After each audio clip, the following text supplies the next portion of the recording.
Ilia, power puncher, boxer, low stance, versus Charles Oliveira. If someone gave you 100 grand to bet on that fight, who would you bet? Ilia. But if you're asking who I would want to win, I'll put Charles. I'll put my money on Charles. Yeah. It's basically because Charles is going to stand in there upright, like you're saying, and Ilia's got a really good way of connecting with that chin. Really, really nice. Just like what he did with Volk. Ilia's got more opportunities than Charles does. Khabib Nurmagomedov just shook the MMA world by claiming Ilia Topuria will dismantle Charles Oliveira with ease. I think if you move up and you beat somebody like Charles Oliveira, he's next on the right. Why not? Because there is nobody. You know what I think? I think he can beat. Khabib Nurmagomedov shocked fight fans recently when he claimed that Ilia Topuria could beat Charles Oliveira in a potential matchup. The former lightweight king, widely regarded as one of the greatest to ever step inside the octagon, made his bold prediction during an episode of the Pound for Pound podcast with Henry Cejudo. While Khabib is known for his calm and calculated takes on the sport, his confidence in Topuria stirred debate across the MMA world. With the lightweight division in turmoil and Oliveira and Topuria now officially booked for a showdown at UFC 317, all eyes are on how this matchup could play out.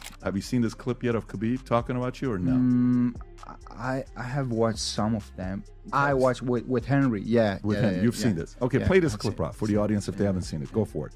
Topuria. He said, you know what? I want to go up to 155 pounds, fight the #1 contender, and then if he wins that, then he fights Islam. I think that's good, brother. I think he deserves. I think if you move up and you beat somebody like Dustin Poirier or Charles Oliveira, he's next. Why not? Because there is nobody. So you don't think right now Ilia deserves a shot at 155 pounds? Without fighting in 155? Without? No, I don't agree. Because Islam already give chance. And people talk bad about, like, oh, he fight 2 times with Volkanovski, but the UFC pushed this fight, and this fight was good in first fight. But why Islam have to give 3 times chance for 145 champion? Why? It's not fair for 155 pounds. Right. But if he move up and he beat somebody like Charles Oliveira, of course. You know what I think? Yeah. I think he can beat him.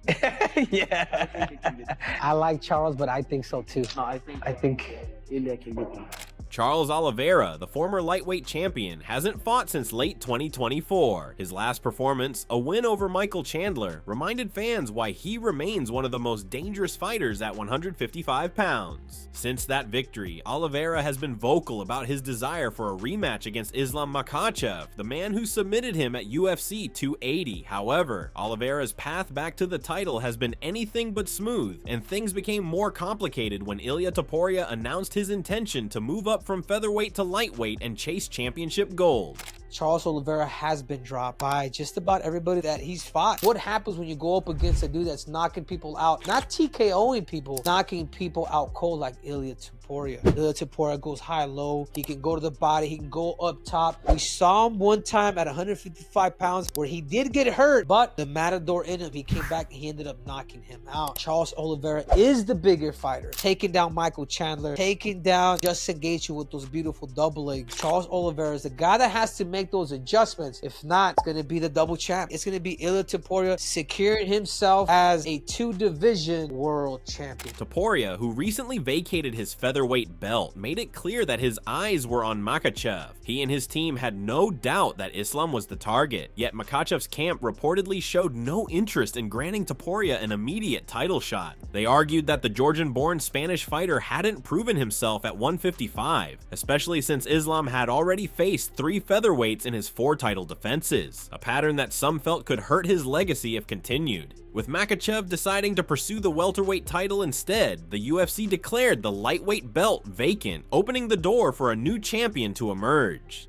If Ilia Topuria fights Charles Oliveira on a pay-per-view, that's a big deal. Oh, it's gonna be a banger fight. They don't need to wait for an interim belt. They don't need to wait for an undisputed, so yeah. I don't know how he's gonna do it lightweight though. Maybe you can speak on that. He's a smaller guy coming up. It's a smaller coming up. It'll be interesting because he is bigger from when I heard him on that. This led to the announcement that Topuria would face Oliveira for the vacant title at UFC 317, scheduled for June 28th at T-Mobile Arena in Las Vegas. Topuria didn't hesitate to make his intentions clear. Known for his ferocious ferocious knockout power and unbeaten record, he claimed he feels even stronger at lightweight and issued a chilling warning about Oliveira's durability. According to Topuria, his power at 155 is so intense that a clean shot would explode Oliveira's chin.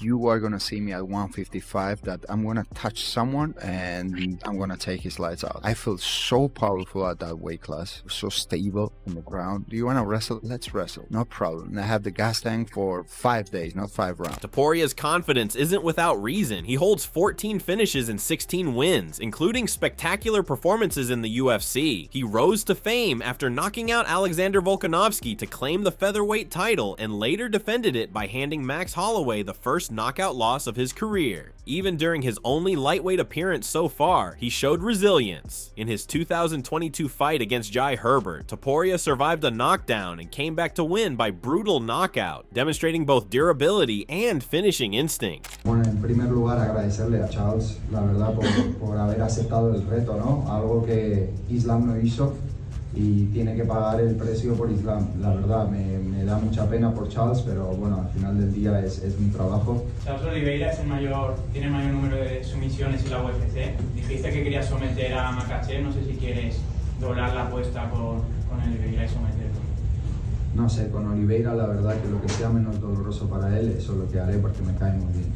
On the other side, Oliveira brings a wealth of experience and an incredible resume. He captured the lightweight title by defeating Michael Chandler and defended it once before losing the belt on the scales ahead of UFC 274. Despite losing to Makhachev, Oliveira remains one of the most respected names in the division. Between his submission victories and striking evolution, he's become one of the most well-rounded fighters on the roster. His comeback ability, fight IQ, and unpredictable style make him a difficult puzzle to solve. What are your thoughts on Ilia Topuria and Ilia Topuria the fighter? How do you feel about just the overall fight? É uma grande luta.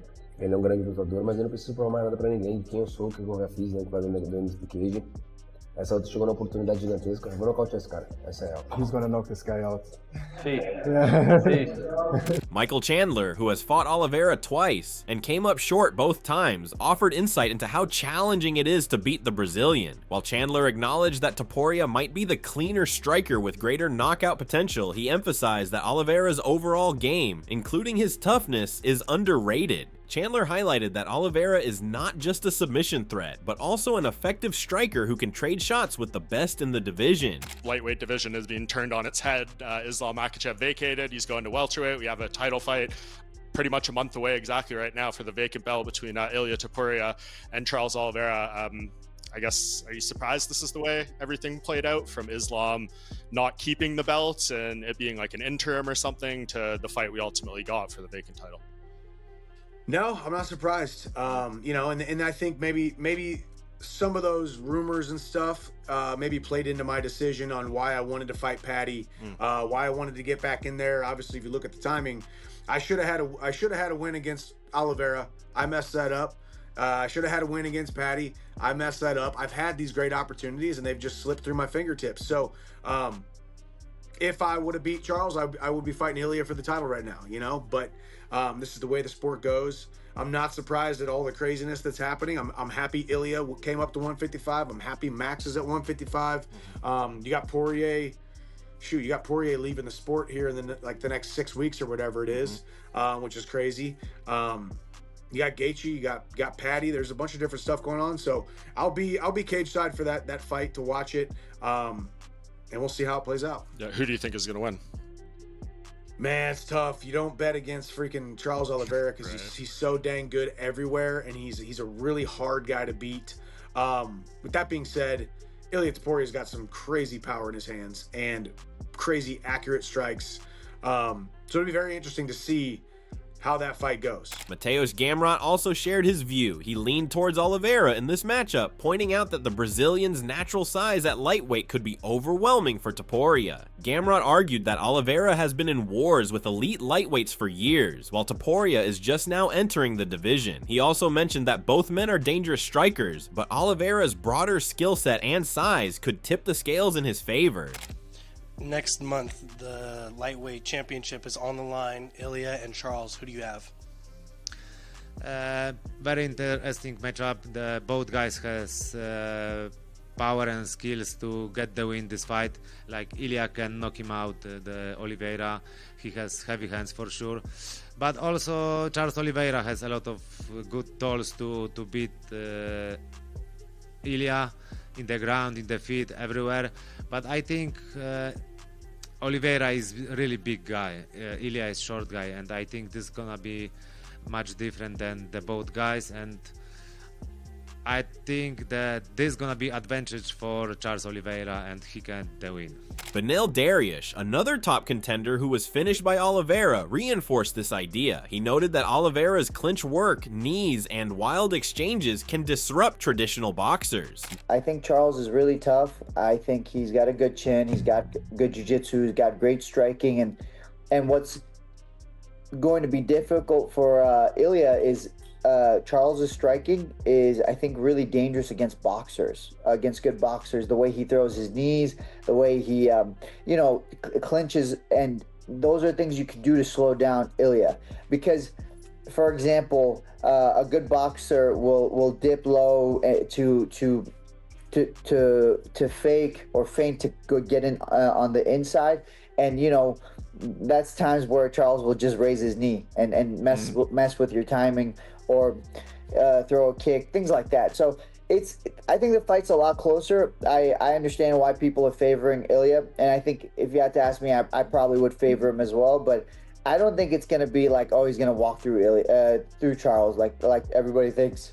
Still, Dariush didn't dismiss Topuria's ground game. He pointed out that people often overlook it because of the fighter's highlight reel knockouts. However, Topuria has shown his grappling ability against names like Ryan Hall and Bryce Mitchell, two highly regarded ground specialists. In those matchups, Topuria not only defended against their attempts, but dominated the grappling exchanges. According to Dariush, this well-roundedness makes Topuria a much more complete fighter than he is given credit for, though he added that the fight is closer than fans may assume. Charles is always dangerous. Here's what I would say. I know Ilia's jiu-jitsu is very good because when he fought Ryan Hall, I believe, right? He fought him and he did really well. Even if, the fight was on the ground or he was throwing ground and pound, he did fine. The fact that he was able to stuff, man, why am I forgetting his name right now? He got taken down by him and then stuffed his takedowns. Wow, I can't believe it. Man, Bryce Mitchell? Bryce Mitchell, there you go. Thank you. He was able to stop Bryce's takedowns and eventually turn it around. And then when he was on top, he was able to just get into positions really quickly. Bryce has good jiu-jitsu. Like, I don't care, what people say. The guy can grapple. Like, you cannot be a fan of his, but you can't say he's not a good grappler. So he's a good grappler. I feel like he's fought other good grapplers down, and he just shuts them down. So I think Ilia's grappling is very, very good. Kenny Florian recently broke down how the much-anticipated clash between Ilia Topuria and Charles Oliveira might unfold. Comparing Topuria's close-range striking to that of boxing icon Canelo Alvarez, Florian highlighted the Spaniard's ability to dominate inside exchanges using sharp hooks and crisp combinations. We got a fight for International Fight Week, Ilia Topuria versus Charles Oliveira. Yeah. Most important question, who will have the better suit on fight day? Because we're talking I would say top 5 pound for pound dressers in UFC. Absolutely. Well, it's so interesting, right? Because, sometimes you can tell a lot about someone, the way that they dress a little bit. And you have Charles Oliveira, who, is very flashy. He'll certainly be the more colorful guy in the suit. He always comes with like a green or a red or something wild. Hair dyed, all that stuff. And then Ilia Topuria kind of like, your clean, kind of normal type suits, but everything, really well done. And then that's kind of the way that they both fight. There's a lot of flash to what Charles Oliveira does. A lot of things really stand out. Whereas with Ilia Topuria, he does a lot of things that are very much rooted in fundamentals, but he has mastered those fundamentals. So a lot of those things, it's like, he's wearing just a regular black suit. You're like, oh, it's like a really fancy Gucci one-off or something. You know what I mean? Like, the things that he does in the cage are hard to really appreciate unless you're looking underneath the hood. And this is a guy whose fundamentals are just so damn good. And you're starting to see it, obviously, with I guess not, maybe not starting, but we're seeing it consistently now with the way that he's winning his fights. I mean, he's knocked out the two greatest featherweights of all time, and it's just spectacular to watch. And he's going against a guy in Charles Oliveira who always delivers exciting fights. He's a finisher on the ground, he's a finisher on the feet. So I think that's setting up to be a spectacular main event. However, not everyone is convinced that this is the best timing for Topuria to face someone as seasoned and dangerous as Oliveira. Tim Welch, a respected coach in the MMA community, expressed concerns about Topuria jumping into a high-stakes lightweight title fight with limited experience in the division. Welch focused on the stylistic contrast between the two fighters, suggesting that Oliveira's upright, forward-charging style, complete with knees and long-range pressure, could expose holes in Topuria's compact, boxing-heavy approach. He felt the bout might be more of a risk than a calculated step forward. That's a dangerous fight. Merab calls it stupid to make Ilia Topuria fight Charles Oliveira before Islam Makhachev. How is that? Ilia Topuria says he got promised that he would fight for the title if he vacates. By who? The security guard outside his room? Yeah, he kind of hinted that he got promised that. I feel like Charles, Ilia, I think Ilia might back. On the other hand, Michael Bisping viewed Topuria's ambitious plan as realistic, if not inevitable. The former middleweight champ explained that if Topuria captures the lightweight title at UFC 317 and Islam Makhachev succeeds in securing gold at welterweight, the UFC could have a blockbuster super fight on its hands. Given Topuria's growing popularity and flawless record, Bisping felt the organization would support a run for history as Topuria eyes triple champ status, something no UFC fighter has achieved before. Ilia versus Charles Du Bronx Oliveira. We know Charles, he's a dangerous, aggressive son of a bitch. He's gonna walk forward, punch his knees, elbows, he'll lock on a submission. Ilia, this is his first fight at lightweight, and with the punching power of Ilia Topuria, the boxing that he has, the footwork that he has, and the Greco-Roman wrestling, it wouldn't surprise me if Ilia pulls it up. Arman Tsarukyan backed Topuria to win. While he acknowledged that the contest would be tougher than many fans might expect, Tsarukyan emphasized Topuria's remarkable ability to finish fights. He also mentioned Oliveira's weaknesses, particularly in dealing with superior wrestlers and boxers. From Tsarukyan's perspective, Topuria's mix of takedowns and precision striking gives him the edge, and he seemed confident that Ilia could control the fight both on the feet and on the mat. Topuria Oliveira. Очень тяжелый бой, но все-таки я думаю, что Topuria сможет финишировать Оливейра. А можешь представить, чтобы Оливейра затащил Топурию вниз и там уже финишировал его? Да, конечно, Оливейра очень опасный, он с любой позиции может душить. Но просто перевести его Оливейра не такая вольная борьба. Допустим, моя работа, да, я люблю переводить. То есть я его перевожу, и он может контратаку какую-то сделать, там, душающую взять, как он взял меня там. То есть это возни не будет. Топурия просто будет работать, боксировать, не будет пытаться его переводить, так как у него намного лучше бокс, чем у Оливейры. А у Оливейры, мне кажется, недостаточно вольной борьбы, чтобы перевести Топурию. MMA analyst Luke Thomas added a different flavor to the conversation, expressing that although fans originally wanted to see Topuria face Islam Makhachev, the Oliveira fight still holds tremendous value. Thomas explained that the contrast between Oliveira's unorthodox, chaotic style and Topuria's structured power striking creates an exciting, unpredictable matchup. He also spoke on the larger implications of Makhachev's potential move to welterweight, mentioning matchups with names like Jack Della Maddalena, Sean Brady, and Khamzat Chimaev as thrilling possibilities that could shake up multiple weight classes at once. Number one fight that could have been made among all permutations was Islam Ilia. That's the best fight that could have been made. But the point I've been trying to make is that while that would be the most desirable one to choose, it's not like you're getting something bad even though you're not getting it. In other words, Topuria against Oliveira for the lightweight belt is fire. I don't care what anybody else says, it's fire. And then I've been saying this whole time, Islam going up to 170 and seeing how he matches up there with Della Maddalena, potentially Brady, potentially Rachmanov, potentially Gary, potentially Buckley. I mean, any number of ways in which that could go. That is incredibly exciting. Former bantamweight champion Aljamain Sterling offered a more measured analysis. He credited Oliveira's dangerous submission game and aggressive approach as a constant threat, especially if the fight goes to the ground. He also revisited Topuria's last lightweight bout against Jai Herbert, where Ilia came back from early trouble to deliver a devastating finish. Evidence, Sterling noted that the move to 155 has made him even more dangerous. This is a hard one. I like Ilia in this one. I don't know. But it's hard to count out Bronx. Bronx is, I still think he's him. But then I said that about Max. I said that about Volk. And I'm not saying that those guys were going to win against Ilia, but you say that those guys are still them, and then Ilia goes out and does that to them. You're like, fuck. I don't know. It's like, who's stopping this guy? Topuria's solid defensive grappling may not be so easy to crack. The Spanish-Georgian fighter has shown the ability to avoid takedowns and control scrambles, but Sterling reminded fans that Oliveira's jiu-jitsu is still on a different level. That lack of exposure to elite submission specialists adds a question mark to Topuria's skill set and keeps the outcome of the fight uncertain. Where's Oliveira better than Ilia? Well, the jiu-jitsu. But like, where's Oliveira like the much better fighter? I don't know. Maybe the grappling department. Is he much better though?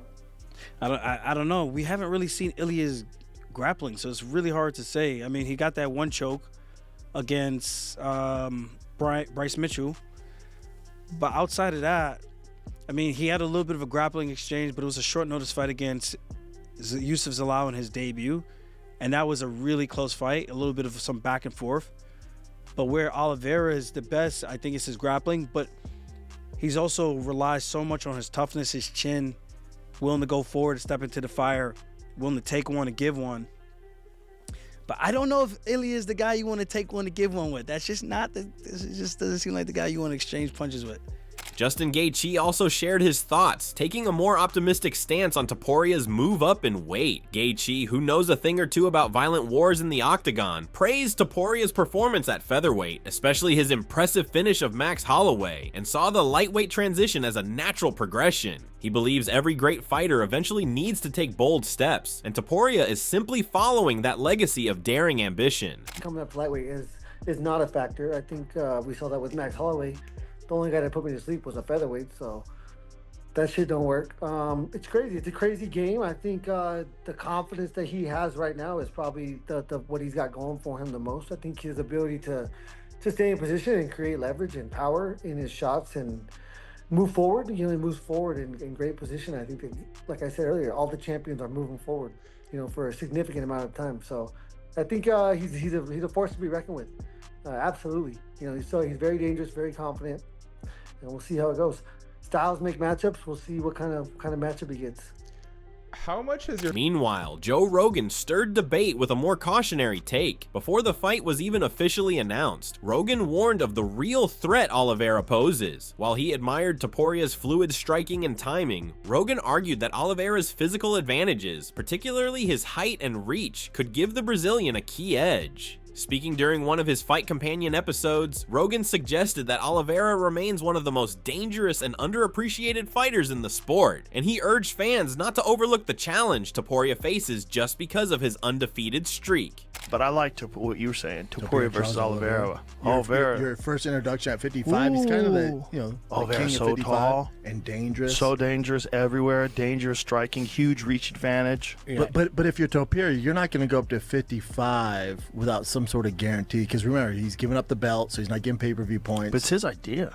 Well, because the weight cut's too tough. Is that what it is? Yeah. With fight week approaching, the stakes couldn't be higher. Khabib believes Topuria has what it takes. Chandler highlights Oliveira's toughness. Gamrot leans toward Oliveira's size and experience. Dariush sees it as a chess match that could go either way. Topuria is ready to make history, while Oliveira is determined to remind the world that he is still elite. Whether it's the power of El Matador or the unpredictability of Bronx, UFC 317 will be a defining moment for both fighters, and for the lightweight division as a whole.